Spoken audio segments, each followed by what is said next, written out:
So I'm sure you've seen all of the information about the price of film going up again, sometimes up to 40%, which is honestly kind of crazy to hear. What I want to know from you is this actually going to make you stop shooting film? Comment down below, give me your thoughts because I want to know all of the opinions here. Been reading a lot of things left and right on Instagram. For example, when Moment put out a post detailing the price increase, a lot of people chimed in. So I'm really curious to see what the opinions are. I'm looking to find the trends here. But there's a couple interesting things I've noticed recently. We've got the price hikes coming, of course. On the other side of that, I've actually noticed that film is in stock everywhere. You go on bnh.com, you go to your local store, and I'm talking from my perspective, obviously living here in the US, in New York City. It seems like every film stock is available compared to 6 months ago, even a year ago when nothing was available.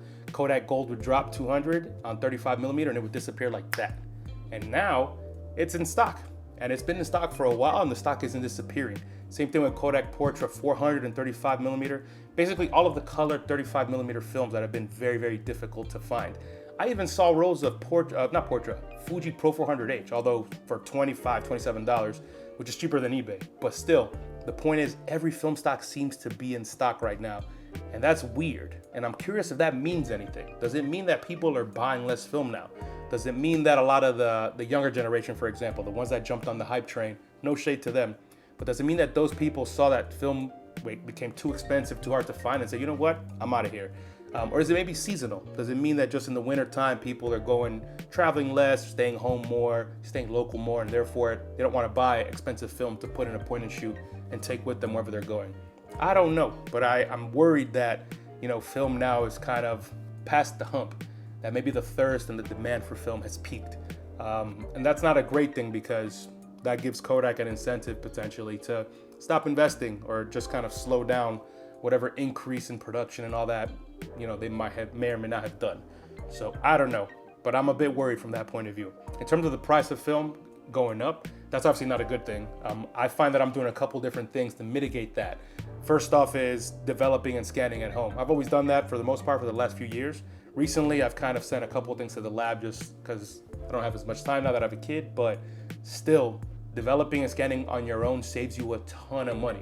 It doesn't directly save you money on the cost of the film itself, but it saves you money on the additional cost per roll when you have to send it to a lab and get it scanned and developed. So if you do that yourself, you'll save money. The other thing I actually think helps me save some cash on film is actually shooting medium format.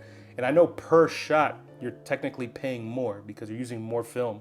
Therefore, you're getting a lot less yield in terms of number of photos per roll of film. But for me, the process of shooting medium format is much slower and much more intentional. And therefore, I get my results faster in fewer rolls of film. So instead of, shooting 10 rolls of 35 millimeter in a vacation, let's say, I might just bring 5 rolls of medium format and let that be what I shoot slowly as the right shots pop up. Medium format, I think for me is just very slow in a really good way. So that's a good thing, I think, from my point of view. Unfortunately, now I find that I'm shooting less with my automatic 35 millimeter cameras. And I say unfortunately because I love those cameras. They really help me get the shots that I want. I think I take my best photos with those cameras outside on the street, just kind of going around and experiencing the world. The problem is those cameras make it too easy to shoot film. You can just press the shutter button and you get autofocus, auto exposure, everything. And you can easily just go bam, bam, bam, bam, and fly through a roll of 35. So that's not that great of a thing, and I think because of that, I've decided to shoot with other cameras that are a bit slower and force me to do a lot more before getting an image. It might be to the detriment of my photos because I think it's going to be harder to get the quality that I would have gotten, but again, makes me slow down a little bit, makes me shoot a little bit less. The next thing I'm doing is shooting a lot more black and white. Black and white film is fantastic, and I feel like photos just look amazing in black and white, especially when you nail it. A black and white photo that you nail, I just feel like it's gonna be so much better than a color film that you nail. And that's a random thought, I could be wrong. But the good thing about black and white film is that it's typically cheaper. Obviously depends what market you're in and what brand you're buying, but if you're in Europe, Ilford film tends to be really affordable as compared to Kodak film, and in the US, Kodak film tends to be a bit more affordable than Ilford film. However, now with the price increase, maybe they'll be kind of on par. But you've got a lot of other options that are cheap. You've got the historic FOMA films, which obviously are very affordable, and great films. So all those black and white options are still there. And there's a lot of expired black and white film, which I think suffers less than color film because of the fact that you're not looking at color, you're just looking at exposure. So if you can get your hands on old film for cheap, definitely do that. And I feel like that will help you mitigate some of these price increases. But lastly, I think the big thing you can do also is start bulk rolling film. It's easier said than done because some of the films that you really want, for example, the Vision 3 films, those come in 400-foot rolls, and most of the bulk rollers you can buy easily online are 100-foot rolls only. So you'd have to find a way to get the 400 roll down to the size of a 100-foot roll, and that could be a huge pain in the ass if you don't have specific equipment to help you. Still though, you can buy film from people who are bulk rolling themselves, and you can get rolls usually for $8 to $10 USD. You've got Atlanta Film Co., you've got a bunch of sellers on eBay, you've got a bunch of labs doing it themselves too. There's a lot of people doing it, and that's great because Vision 3 film is probably the film that's the easiest to find, given that that's directly tied to the cinema industry, and therefore Kodak makes a ton of it. So there's a lot of it out there, a lot of people bulk rolling it, and using that film is great. You have to figure out the developing because of the remjet. So if you do it yourself, of course, again, back to my original point, you save a lot of money there.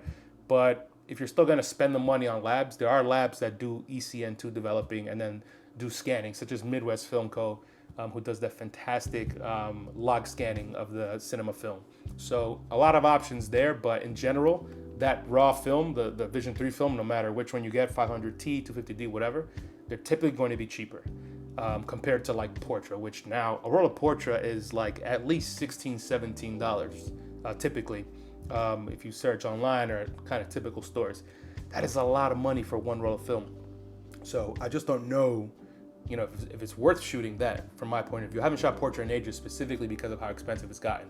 So yeah, back to my original question. What is going on with film? Are you going to shoot less of it? Are you going to move to digital? Are you going to just shoot a lot less film but keep only shooting film? How are you dealing with this? What's on your mind? I want to know because at one point last year, there was all this excitement about how so much investment was happening and how there were going to be potential increases in production and all that kind of stuff, and bottlenecks removed from the supply chain problems and just the leftover kind of problems from COVID.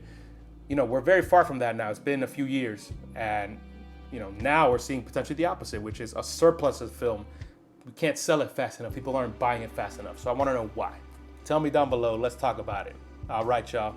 That's the video. Please give me a like, and of course, subscribe to the channel so you don't miss my future videos and my old videos too. All right, y'all, to the next one. I'm out.